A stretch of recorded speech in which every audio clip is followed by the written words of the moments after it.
There are new developments at this hour in the search for Nancy Guthrie, the 84-year-old mother of Today Show host Savannah Guthrie. It may be time to rethink the disappearance of Nancy Guthrie. From the start, a common assumption was that this was a relatively amateur operation.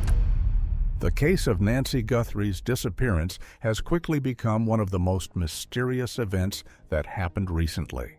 Until now, no one knew what really happened to her.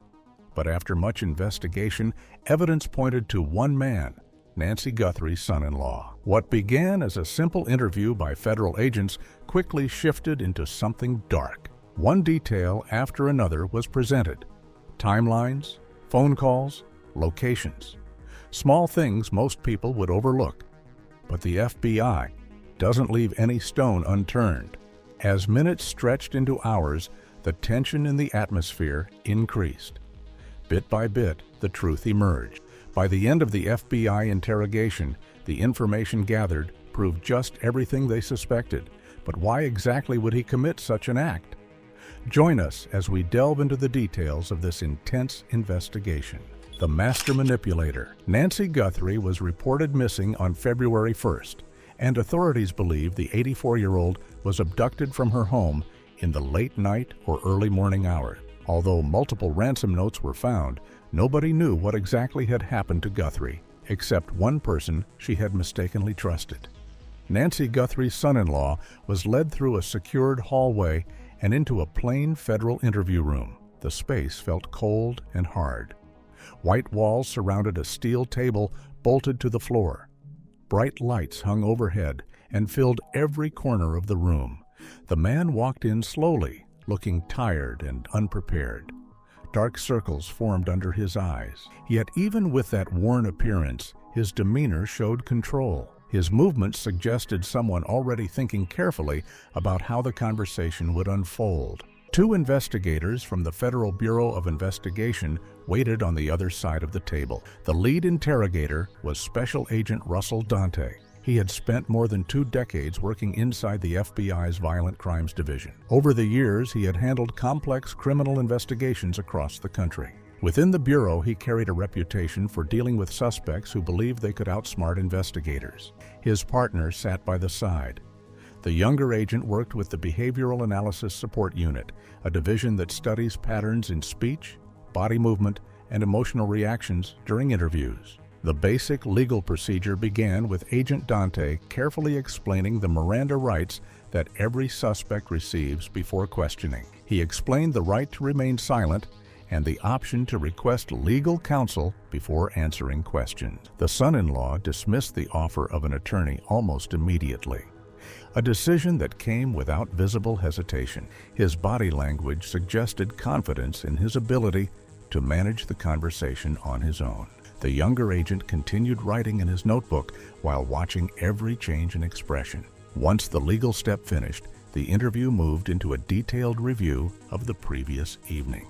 Investigators already understood that Nancy Guthrie had disappeared after visiting family members. She had been last seen during a dinner gathering at her daughter's home before someone reportedly drove her back to her own residence later that night.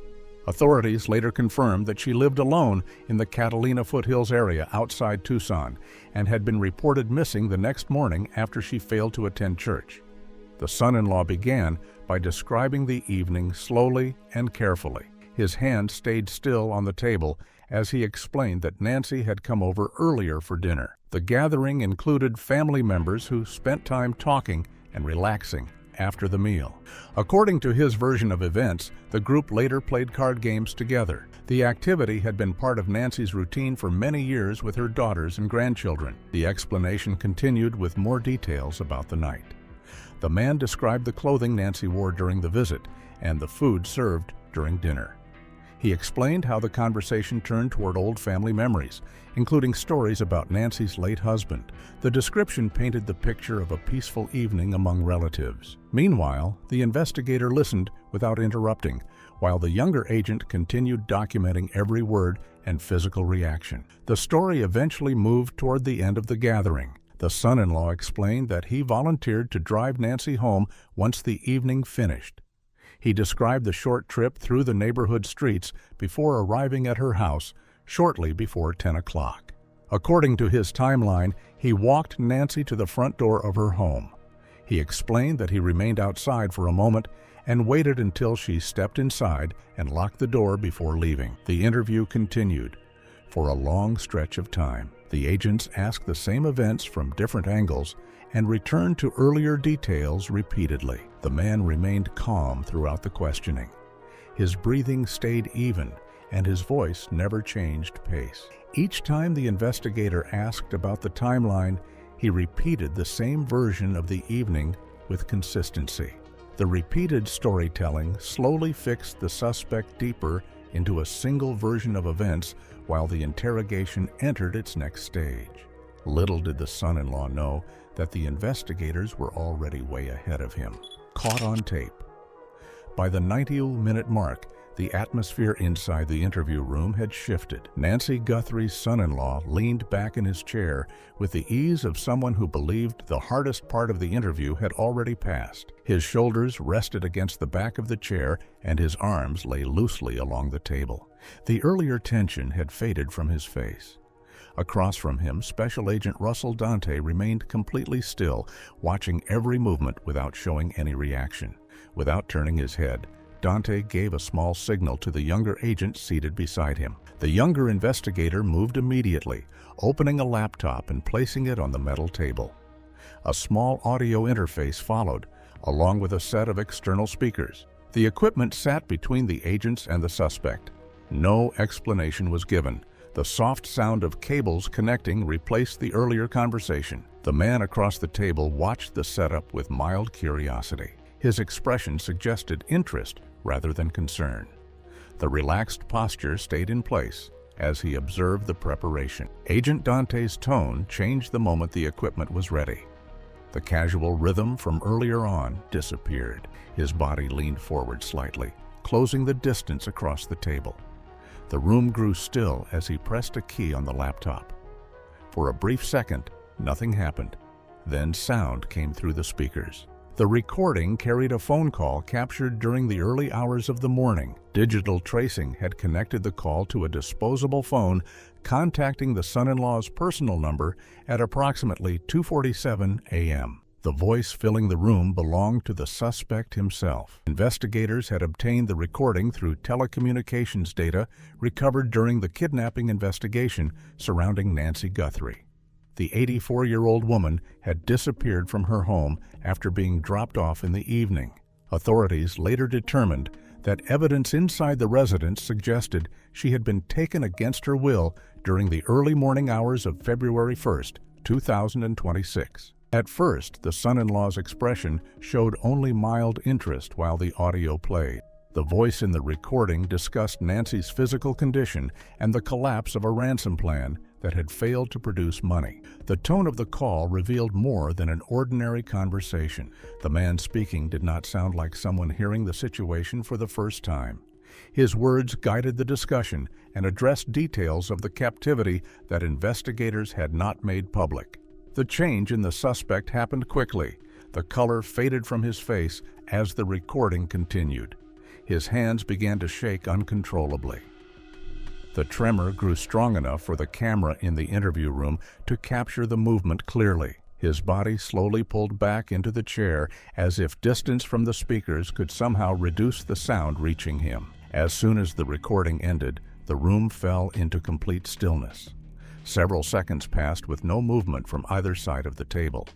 Agent Dante allowed the silence to remain long enough to press down on the suspect. This time, he paused the playback at several moments. Each stop highlighted sections of the conversation that showed planning and coordination. The suspect's eyes moved repeatedly between the laptop and the printed notes in front of the agents. When the recording stopped again, he attempted to change direction. A new explanation formed quickly, suggesting that the call involved unrelated business matters and a misunderstanding connected to a relative named Marcus. Agent Dante allowed the explanation to settle in the air for a moment. Then the younger agent placed a heavy folder onto the metal table. The thick stack of printed pages slid slowly toward the son-in-law. Inside the folder sat transcripts of text messages recovered from both phones involved in the investigation. Digital forensic specialists had gathered the communication records covering the weeks leading up to Nancy's disappearance. Each page contained message exchanges discussing details connected to the elderly woman's daily routine. The texts referenced the layout of her house and the locations of security devices. Other messages described the timing of her nightly medication and the predictable hours when she would be alone. The content matched information that investigators had already confirmed during the search of Nancy's home and the reconstruction of the timeline surrounding her disappearance. Agent Dante read the messages slowly while sliding each sheet across the table. The son-in-law stared down at the printed pages showing his own words preserved in black ink. The confident posture from earlier had disappeared completely. His jaw loosened and his shoulders sank forward as the realization settled over him. To take control of the situation, he came up with another clever claim, saying that the phone had been hacked and the messages had been sent by someone attempting to frame him. Investigators responded with technical records showing that each message had been transmitted from locations matching the man's known movements. Cell tower connections placed the phone at his workplace, his home, and several restaurants during the exact moments when the texts were sent.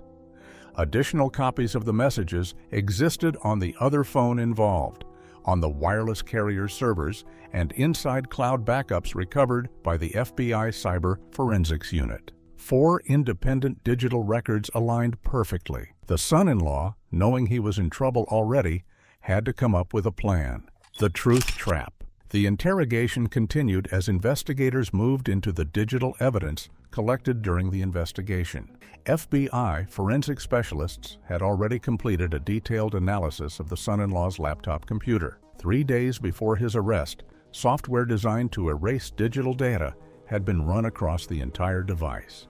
The program attempted to remove browsing history, deleted files, and system traces. Despite that effort, technicians from the Federal Bureau of Investigation Digital Forensics Division were able to recover the hidden data using advanced recovery tools. Agent Russell Dante opened the printed report and began reading through the list of internet searches stored on the computer. Each search entry carried a timestamp and detailed record of when the activity had occurred. Early entries showed broad internet questions about committing a kidnapping without leaving physical evidence behind.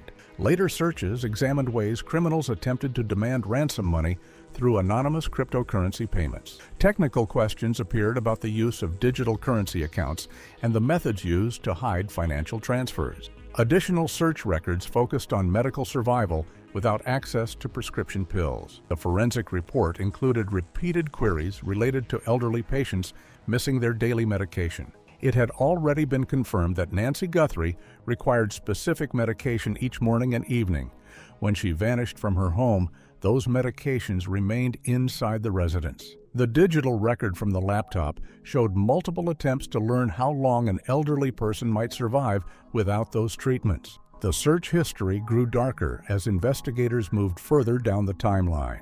Later entries focused on desert terrain and environmental exposure. Several searches explored ways human remains could disappear in remote desert areas. Other searches examined the legal differences between criminal charges connected to kidnapping and those connected to homicide. The research also included questions about the potential legal consequences faced by accomplices involved in a crime where a victim passed away during captivity. However, one search entry stood out clearly in the forensic timeline. The query appeared 72 hours before Nancy disappeared. The search focused on how criminal responsibility might change when a kidnapping victim passed away before being recovered by authorities. The question suggested preparation for the possibility that the victim might not survive the crime. The digital record showed that the research activity had taken place over nearly 3 weeks. The earliest searches appeared general in nature, but later activity became increasingly detailed. Queries examined residential security systems and ways to disable doorbell cameras commonly installed outside homes. Other entries focused on residential alarm systems and possible methods used to bypass them during a break-in. Additional searches explored ways criminals sometimes recruited accomplices willing to assist in illegal acts in exchange for cash payments. When confronted with the evidence, the son-in-law attempted to provide an explanation for the searches. The defense suggested that the internet activity had been part of research for a fictional crime story. Agent Dante reviewed the contents of the laptop again while addressing that claim. The forensic analysis had located no documents related to a book, manuscript, outline, or creative writing project stored anywhere on the device. The system contained no files that supported the explanation. Investigators then moved toward the financial records connected to the suspect. Agents from the FBI Financial Crimes Analysis Unit had already completed a review of bank accounts, credit records, and transaction history connected to the household. Their analysis revealed severe financial pressure surrounding the son-in-law's personal finances during the months leading up to Nancy's disappearance. Bank records showed that his checking account had fallen deeply into overdraft status. Credit card balances had reached their maximum limits, with several payments already months overdue. Mortgage records revealed that the home loan had entered default status, placing the property at risk of foreclosure within a short period of time. Total debt across multiple accounts exceeded $250,000, while the available income barely covered monthly living costs. Transaction reports also revealed large cash withdrawals made during the 3 weeks before Nancy vanished. The total amount reached $30,000. Investigators asked about the purpose of those withdrawals during the interview. The answers changed several times before the suspect finally claimed uncertainty about where the funds had gone. Financial investigators also examined Nancy Guthrie's estate planning documents. Her existing will divided her property equally between her 2 daughters. If she passed away under that arrangement, one daughter would inherit assets valued at approximately $2 million. Because the daughter was married to the suspect, the inheritance would become shared marital property within the household. Investigators had also confirmed that Nancy had scheduled a meeting with her attorney to revise that will. The appointment had been planned only days after the night she disappeared. The new document was expected to reduce the amount of inheritance directed toward that daughter. Evidence gathered through the investigation indicated that the son-in-law had learned about the upcoming change during a family gathering shortly before the kidnapping took place. The meeting with the lawyer was only a few days away, and the son-in-law was aware of it. Investigators later confirmed that he had heard Nancy speaking about the planned changes to her will during a family dinner. That was the same evening when Nancy sat at the table, laughing and sharing memories with her family. It was also the night she trusted her son-in-law enough to accept a ride home from him. The financial evidence revealed the motive behind everything that had happened. What unfolded inside the interrogation room next began to expose the method. When lies meet the law. More than 4 hours had passed inside the federal interview room. The man who had entered earlier with calm confidence no longer looked the same. The control he carried at the start of the interrogation had faded, replaced by someone struggling to maintain composure as the evidence slowly closed in around him. Special Agent Russell Dante noticed the change immediately. Years of experience in violent crime investigations had taught him to recognize the moment when a suspect's resistance begins to weaken. The earlier pressure in the room gradually eased, replaced by a slower and more patient approach. Instead of confrontation, Dante shifted the conversation toward reflection. Leaning forward slightly, the agent explained how criminal plans sometimes begin with small intentions before growing into something far worse. What might start as a simple idea can quickly spiral out of control. Then the conversation turned to Nancy's health. Nancy relied on daily heart medication and blood pressure treatment. Those prescriptions had been left behind in her home after she disappeared. The thought of an elderly woman suddenly cut off from the medicine she needed created a heavy silence in the room. For the first time in hours, the suspect's expression changed. His eyes filled with tears as he struggled to steady his breathing. The defensive wall he had built began to crack. Soon after, he made his first admission. He explained that his cousin Marcus had been facing serious financial problems and he had given him money to help. The amount, he revealed, may have reached nearly $20,000. The statement immediately contradicted his earlier claim that he couldn't remember where recent cash withdrawals had gone. Bank records had already shown large withdrawals before Nancy vanished, and now his own words confirmed that a portion of that money had reached Marcus. Sensing the pressure, the suspect attempted to shift responsibility. He suggested Marcus had acted alone after learning details about Nancy during family gatherings. But Agent Dante calmly revealed that Marcus had already spoken to federal agents, and his story was very different. Marcus claimed the kidnapping plan had originated with the son-in-law himself. Security footage confirmed the two had met several times before Nancy disappeared. Text messages, financial records, and phone calls all supported the same timeline. Nearly 6 hours into the interrogation, the suspect's confidence had completely collapsed under the weight of his own contradictions. Yet the most disturbing detail was something else entirely. Throughout the entire interview, the suspect never once asked if Nancy was safe. The only concern he showed was for himself and the consequences that were now closing in. As investigators pieced everything together, the truth behind Nancy Guthrie's disappearance became impossible to ignore. What started as questions turned into answers no one expected. But some mysteries still linger. What truly drove this act? And could there be more to the story? Stay with us for more deep investigations.